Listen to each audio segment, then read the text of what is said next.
प्रश्न पहला, किस अधिनियम के तहत कोलकाता में सर्वोच्च न्यायालय की स्थापना का प्रावधान किया गया था? A. Charter act 1813, B. Charter act 1833, C. Regulating act 1773, D. Bharat अधिनियम 1784।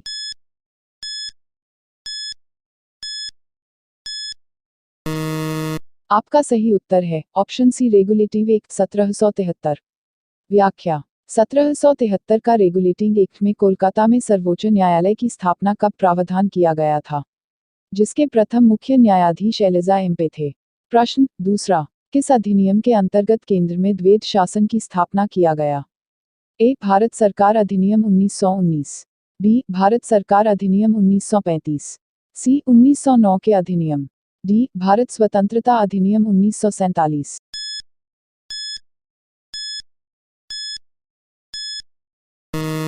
आपका सही उत्तर है ऑप्शन बी भारत सरकार अधिनियम 1935।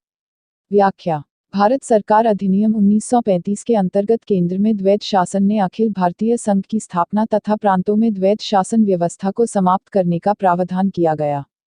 प्रश्न तीसरा, एक निर्वाचित संविधान सभा द्वारा भारत के संविधान का निर्माण करने का प्रस्ताव किया गया था।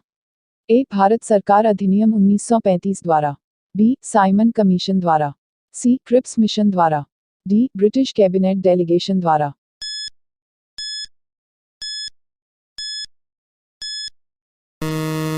आपका सही उत्तर है ऑप्शन सी क्रिप्स मिशन द्वारा।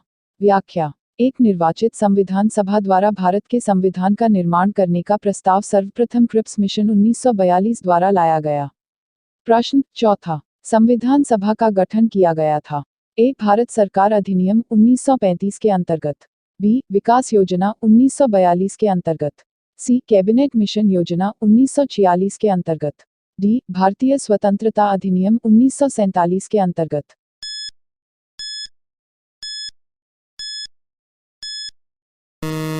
आपका सही उत्तर है ऑप्शन सी कैबिनेट मिशन योजना 1946 के अंतर्गत। व्याख्या संविधान सभा का प्रतिनिधि निर्वाचन के आधार पर गठन कैबिनेट मिशन योजना 1946 के अंतर्गत किया गया था। प्रश्न पांचवा, संविधान सभा के सदस्यों का चुनाव कैसे हुआ था? ए. भारतीय राष्ट्रीय कांग्रेस के नामांकन द्वारा, बी. सीधे जनता द्वारा, सी. प्रांतीय सभाओं द्वारा, डी. भारतीय राज्यों के शासकों के नामांकन द्वारा।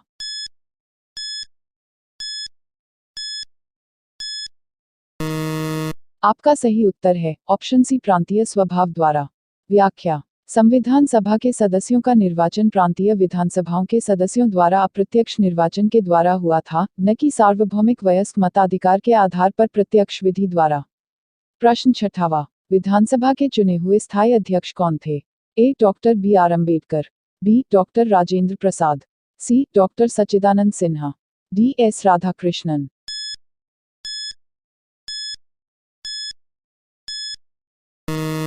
आपका सही उत्तर है option B doctor Rajendra Prasad. व्याख्या 9 दिसंबर 1946 को संविधान सभा की प्रथम बैठक की अध्यक्षता अस्थायी अध्यक्ष डॉक्टर सच्चिदानंद सिन्हा ने की थी। 11 दिसंबर 1946 को संविधान सभा ने डॉक्टर राजेंद्र प्रसाद को निर्विरोध संविधान सभा के स्थायी अध्यक्ष के रूप में निर्वाचित किया गया है। प्रश्न सातवां, भारत की संविधान निर्मात्री सभा के अध्यक्ष कौन थे? A. Doctor B. R. Ambedkar, B. Doctor Rajendra Prasad, C. Pandit Jawaharlal Nehru, D. Shri Iyer.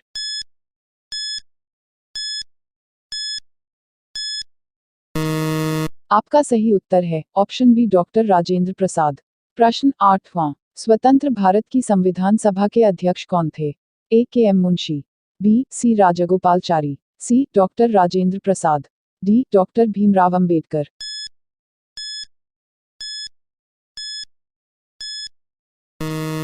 आपका सही उत्तर है option C doctor Rajendra Prasad. प्रश्न नौवां, भारत के संविधान के निर्माण में संविधान सभा को कितना समय लगा? ए. 2 वर्ष 11 माह 18 दिन, बी. 2 वर्ष 7 माह 23 दिन, सी. 3 वर्ष 11 माह 5 दिन, डी. 3 वर्ष 4 माह 14 दिन।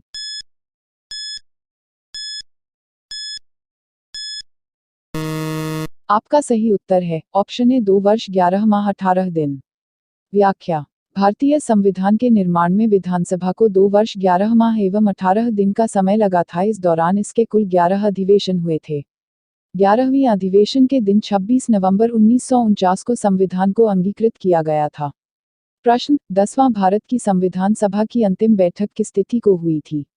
ए. 24 जनवरी 1950, बी. 5 सितंबर 1949, सी. 25 जनवरी 1950, डी. 26 नवंबर 1949।